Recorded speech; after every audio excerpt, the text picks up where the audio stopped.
Hello and good evening, welcome. I'm James, also known as BFD Vinyl on Instagram and YZ666 on Instagram as well.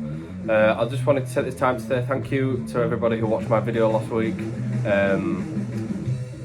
Yeah, thank you, it's much appreciated. I didn't think I'd have the courage to do something like this, but I guess I have. I mean, it's great. I love sharing my interest in music and things like that, discovering new music every single day. It's what I live for, you know. But yeah, thank you very much for taking the time to watch my video, it's much appreciated. But ever since doing that video last week, I've had the thought of doing this video for quite some time, and that is to do a video on Peaceville Records, in what is my opinion probably one of the best labels on this planet, if you ask me. Spawning, I guess, in the early punk days, like maybe 1985, you have the sort of punk genre sort of taking its height, and then obviously that transversing into the sort of the death doom metal thing that was going on, the Peaceville 3, things like that, which I will talk about in this video. But yeah, this record label is heavily influential to me as a person, and being in a band as well, it's heavily influential to that as well. But most of these bands, there's about 4 or 5 bands I want to talk about in this video, but just the label in general. Obviously, Hammy, the owner, he doesn't own it anymore, but what he did with the label itself was absolutely awesome. I mean, he's hosted, back in the early 90s, he hosted an all-dayer at Rock City, Nottingham, which was a Headbangers Ball special as well. And what I will do, I'll put the link of that actual video in the description so you can all watch it.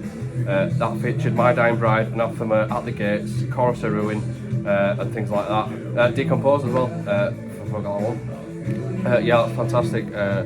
My Dying Bride were due to release Turn Loose the Swans some months later after that video was shot. At the time, Anathema had released Serenades, which to me is a great debut full length, if you ask me.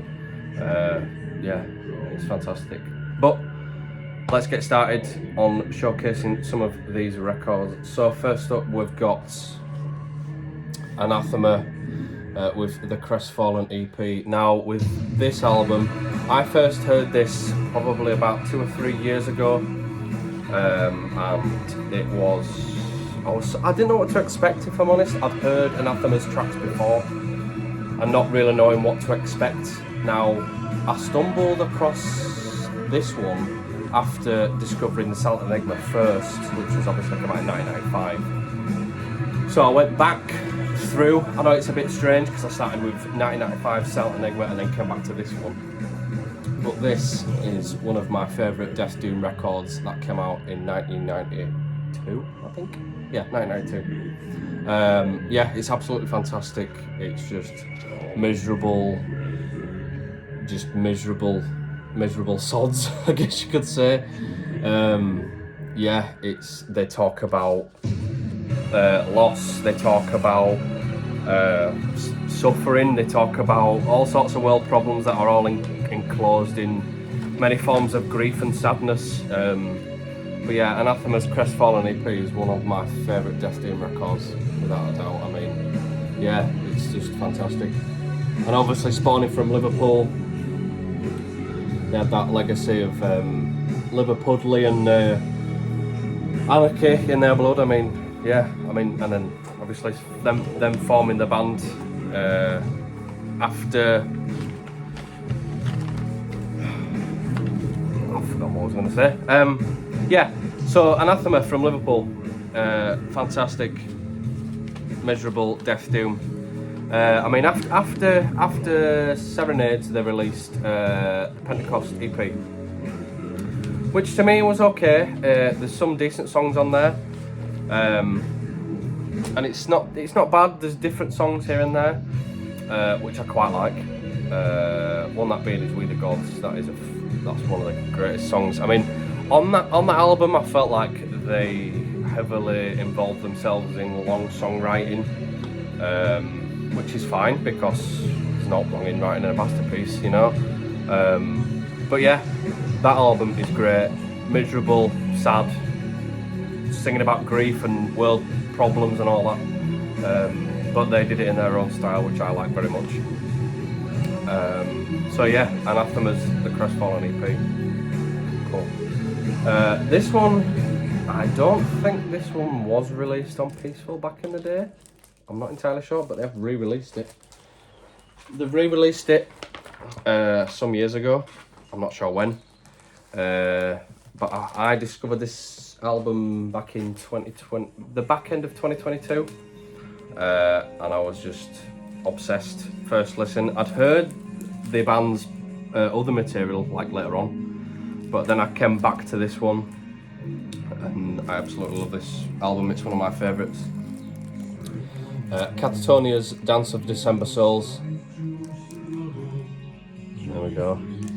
Now this one, it's a great debut full length, because I guess gothic doom metal was on its rise from bands like My Dying Bride and Anathema, Paradise Lost, and Catatonia had spawned in their own form, bringing to the table what I think is some of the best material that was out at this time.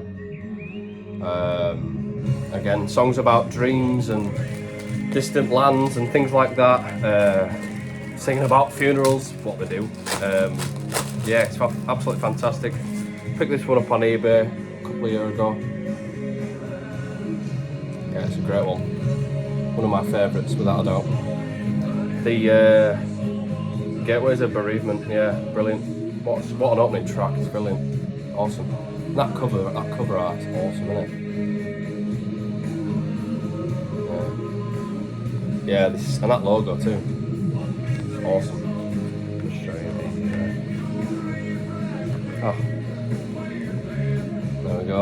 Peaceville vinyl catalogue. They've just started doing these again. I've only seen them starting to crop up quite a bit.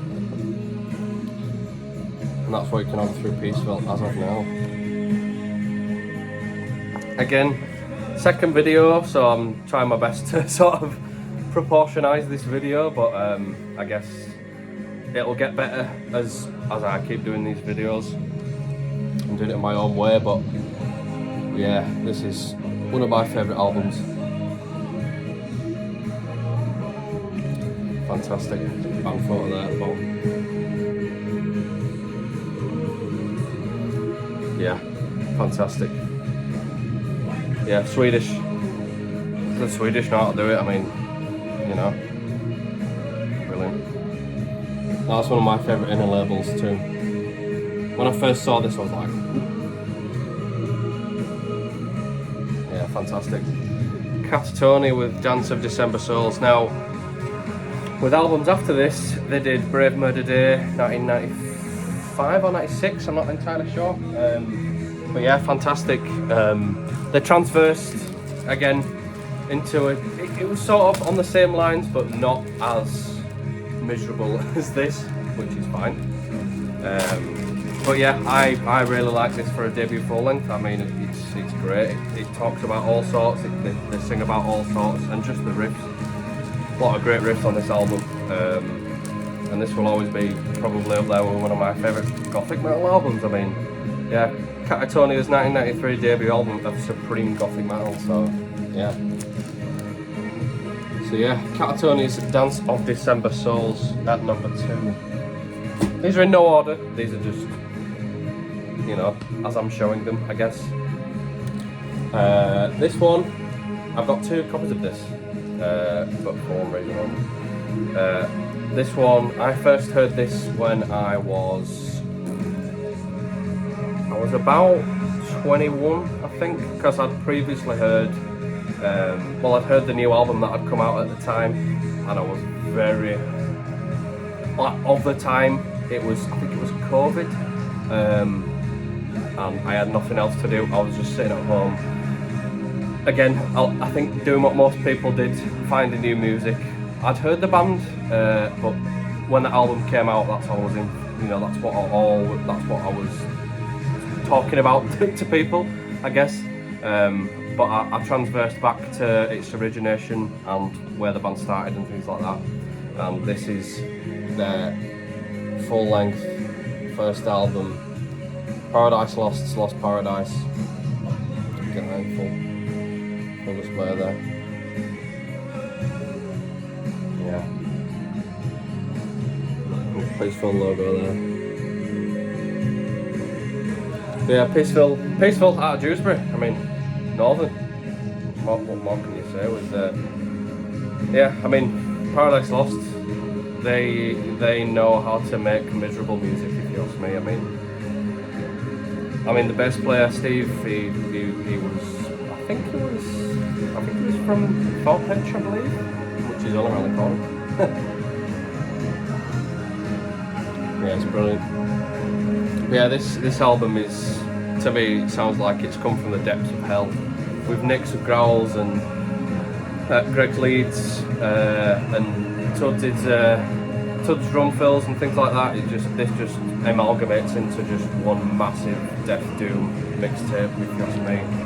Bands like, well, I mean, the intro song, Deadly in a Sense, that first riff is awesome. And Breeding Fear, that's just Death Doom to the max with the double kick intro. Yeah, it's a fantastic song, is that. I've only just recently picked this up on original vinyl as well, so it was nice to find it actually, and at a reasonable price too.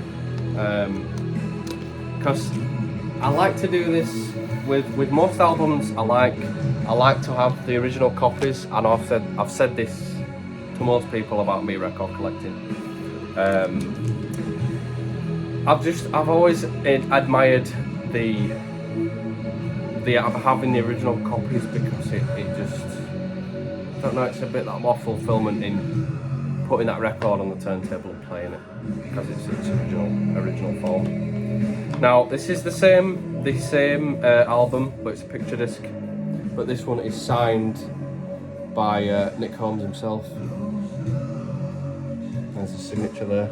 I was lucky enough to work in Nick's house a couple of years ago, and I took all my records down to him, and I was fortunate enough to get them signed, and this will be never played.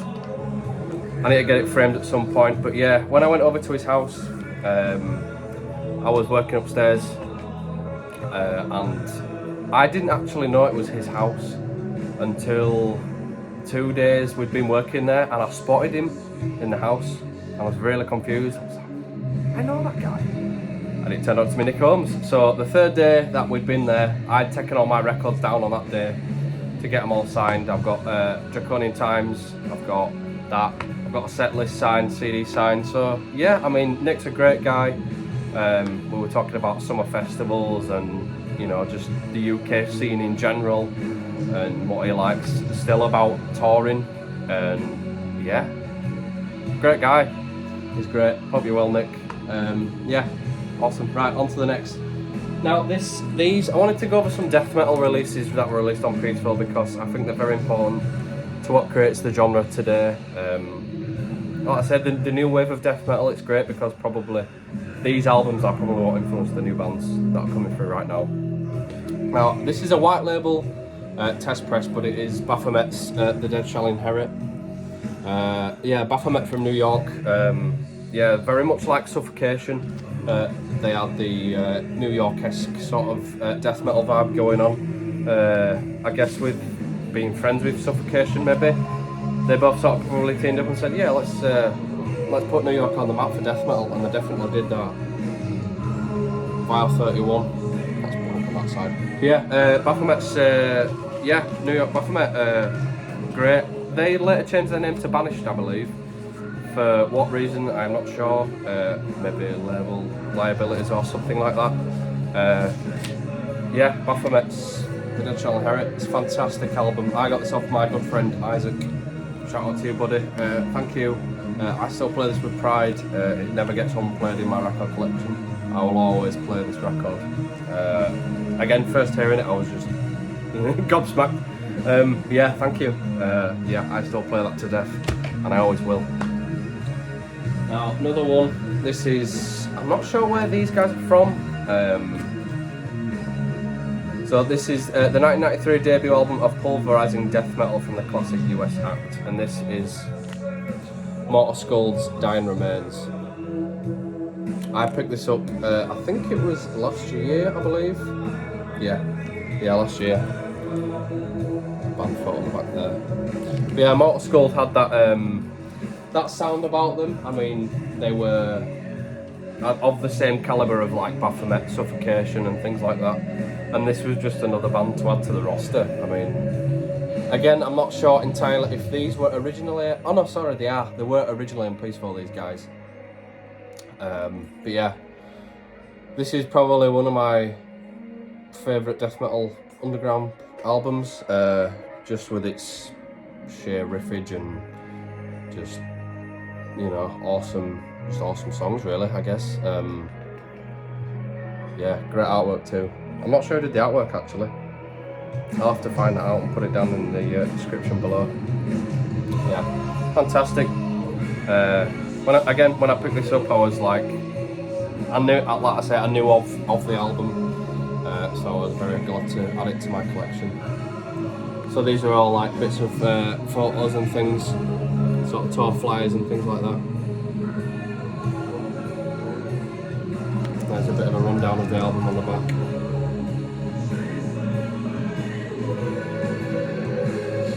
Yeah, brilliant. And this is pressed on nice red vinyl. I got this in Cross Records last year. I think I've only played this twice, I think. That'll have to change, I think. And this next one that I'm about to show you is probably on par with Obituary's Cause of Death, if I may say. I know one person that watches this channel will highly agree with what album I'm about to show you all. And this is Autopsy's Severed Survival. Autopsy, brilliant. Chris Reifert, he's been the frontman of this band for probably over 30 years now. And Autopsy had so much anger in their records when they first came out. You've got Severed Survival, you've got Acts of the Unspeakable. Even the EPs, like, the EPs were fantastic to me. Just pure raw anger. Yeah. In the Grip of Winter as well, that's a great one. Yeah. Fantastic. This cover just reminds me of the scene in Hellraiser when Frank gets summoned back to hell and getting ripped apart. Brilliant. Autopsy there in the back. Sadly, I haven't acquired the original copy yet, but I'm sure I will do one day. I know it goes for a hell of a lot, but I'm willing to pay it if you ask me. There we go. Yeah, like I say, I wanted to show off some death metal stuff because you've always got to give death metal a mention, no matter what type of video you're doing. In my eyes, I mean, death metal was obviously still getting quite big at the time. But for the gothic metal thing, it was kind of cool because these gothic metal bands that were coming out at the time would probably all listen to these records whilst recording their albums. Yeah, just fantastic. Autopsy's Severed Survival. If I could choose my favourite Autopsy record, it'd probably have to be Acts of the Unspeakable, because that one is just ferocious. It's evil. It's just got lots of lost beats and it's great. Yeah, awesome. Now, this is my last album I'm going to show in this video. This album is very special to me because at the time I first discovered this, I was in a bad place, and this album brought me back from where I was at the time. So this is My Dying Brides, Turn Loose the Swans. No other words needed. It's just pure northern gothic misery. Luckily, I mean, I've known the Bride guys for quite some time. They're good friends of mine. Based in here in Bradford, where I'm from. I've known them, like I say, I've known them for quite a few years, and they're just a great bunch of guys. Yeah, My Dying Bride's Tale of Sus Ones is my favourite gothic doom album of all time. Again, this was in the realms of like, they wanted to experiment. I mean, they'd released As the Flower Withers and Towards the Sinister, and this was their big album because they produced it. This is the album that they first produced themselves, and the production on this album is infinitely better than the one before. Yeah, if I were to describe this album to anybody, it'd just be turn all the lights off, put all the candles on, and just let this spin from the get-go. I mean, the violins, the horns and long songs, they just send you into a dreamlike state, and it's absolutely, you just can't explain it because it's that captivating in my eyes. It's just, I was lost within this album's contents when I first heard it. Yeah, My Dying Bride's Turn Loose the Swans. There's no more I can say about this other than go listen to it if you haven't already. Yeah, again, on Peaceville Records. Fantastic. Obviously this is the original artwork. Yeah, awesome. My Dying Bride's Turn Loose the Swans. It's fantastic.